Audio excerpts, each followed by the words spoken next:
जय हिंद। मैं कौपल एस के सोलंकी अपनी सरकार और आप सब लोगों के सामने कुछ तथ्य रखना चाहता हूं। जैसा कि आप सब लोग देख रहे हैं, आजकल बहुत सारी वीडियो सेना और पैरामिलिट्री फोर्सेस को अपनी अपनी प्रॉब्लम्स को लेकर वायरल हो रहे हैं, जिसके उपलक्ष्य में सेना प्रमुख ने बोला कि आप लोग ऐसा मत कीजिए, सही नहीं है। जी सर, आपने सही बोला, ये बिल्कुल सही नहीं है। लेकिन जो अंग्रेजों की पॉलिसी आज 70 साल होने वाले हैं, अब देश को आज़ाद हुए, जो अभी तक रनिंग कर रही हैं मिलिट्री में, क्या वो सही है? जिसमें अधिकारी और जवानों के बीच इतना अंतर बना के रख दिया है। उनके टाइम पे अधिकारी सारे अंग्रेजों के हुआ करते थे और सिपाही हम भारतीय हुआ करते थे, जिन्हें वो एज अ नौकर यूज़ करते थे। वो अभी तक कंटिन्यू है। पहला जैसे मेरे तेज बहादुर भाई को ले लीजिए, उसने खाने को लेकर शिकायत की थी।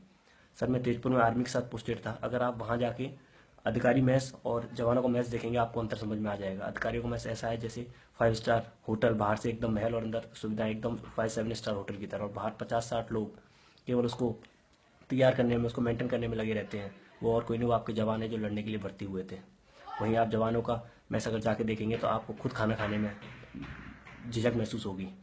उसके बाद सर, मेरे दूसरे सीआरपीएफ के जवान के ऊपर आ जाइए, जिसने पैरामिलिट्री फोर्सेस की कुछ सुविधाओं के लिए बोला था, जिसने कैंटीन फैसिलिटी, पेंशन के लिए बोला था। सर, बिल्कुल उनके लिए पेंशन होनी चाहिए। वो भी इतने ही देश के लिए समर्पित हैं जितने कि हम। कल के लिए भगवान ना करे अगर उसे कुछ हो गया तो उसकी फैमिली को एक वो पेंशन ही था जो ज़िंदगी भर सहारा देगी, जिससे वो खुद जिएगी अपनी और अपने बच्चों को पढ़ा सकती है।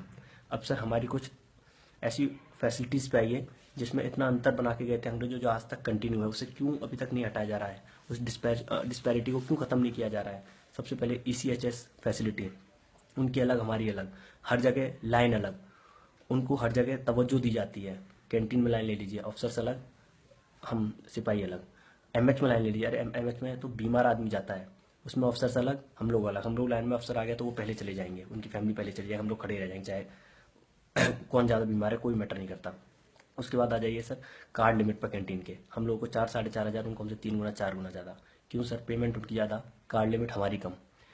उस कैंटीन से तो कुछ फ़ायदा ही हुआ सर, हमारे 2 पैसे बच ही जाएंगे अगर हम 4.5 से ऊपर का भी कुछ सामान खरीदेंगे तो। फिर ऐसा क्यों? उसके बाद आ जाइए सर, लिक्कर कोटा पे, हम लोगों को 4 बोतल, उन लोगों को हमसे 3 गुना 4 गुना ज़्यादा बोतल, फिर भी पीते हम लोग ज़्यादा है। फिर आ जाइए सर, कैंटीन से कार निकालने के लिए, जवान तब तक कार नहीं निकालेगा जब तक उसकी सर्विस 10 साल ना हो जाए। सर, आज की मौजूदा स्थिति को देखते हुए अगर जवान के माँ बाप को ज़रूरत है आज कार की, अगर उसकी सर्विस 10 साल नहीं हुई है, तो ये रूल क्यों बना रखा है? अगर वो कैंटीन से कार लेगा तो सर उसको फ़ायदा ही हो जाएगा, अदरवाइज वो बाहर चलेगा तो वो तो घाटा ही होगा ना सर। तो ये रूल क्यों? बल्कि अधिकारी जिस दिन भर्ती हुआ है उसी दिन से आराम से कार निकाल सकता है और चला सकता है। उसके बाद भी इतनी सीसी की लेंगे, इतनी नहीं।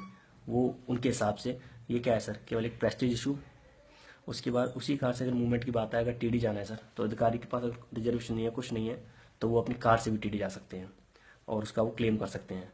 वहाँ वो लोग जाके होटल में स्टे कर सकते हैं, अगर रूम नहीं है तो उसका भी वो क्लेम कर सकते हैं। बात एक जवान की करें, अगर उसको एक कोने से दूसरे कोने भी जाना है देश के, अगर उसको रिजर्वेशन नहीं है, वेटिंग में है, तो वो टॉयलेट के पास सो के जाएगा, उसको जाना पड़ेगा। वो अपनी कार से अगर जाएगा भी तो अपना खर्चा करके।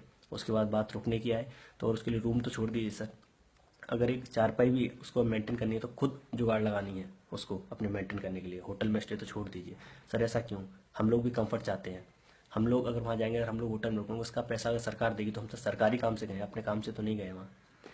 लेकिन नहीं, उन लोगों को सब कुछ ऑथराइज है, हम लोग को ऑथराइज नहीं है। उसके बाद राशन स्केल पे आ जाइए सर, हम लोग को 3-3.5 हज़ार रुपये मिलता है और आर्मी में मेरे साथियों को कुछ राशन मिलता है।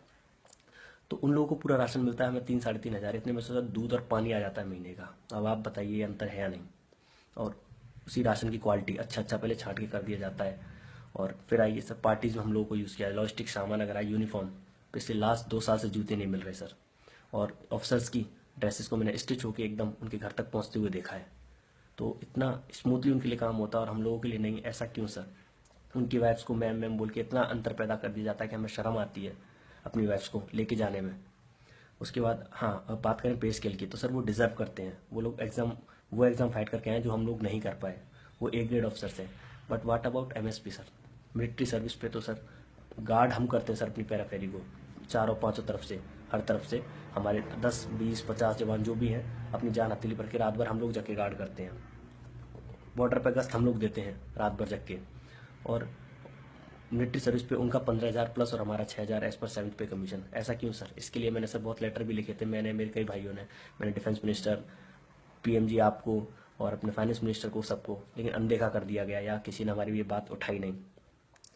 और ऐसे ही नहीं, और भी बहुत सारे अलाउंसेस हैं जिसमें इतना डिफरेंस पैदा करके रखा गया है। सर बस एक ही गुहार है कि यूनिफॉर्म पर्सनल जिस काम के लिए आया है, जो वो पहले सोचता है कि मैं फौज में जाऊंगा, ये काम करूंगा, वो काम करूंगा, उस गरिमा को बने रहने दें, इस यूनिफॉर्म की गरिमा को बने रहने दें सर। ये सारी डिस्पैरिटीज़ जो हैं उनको प्लीज़ हटाएं। जय Hind sir and thank you.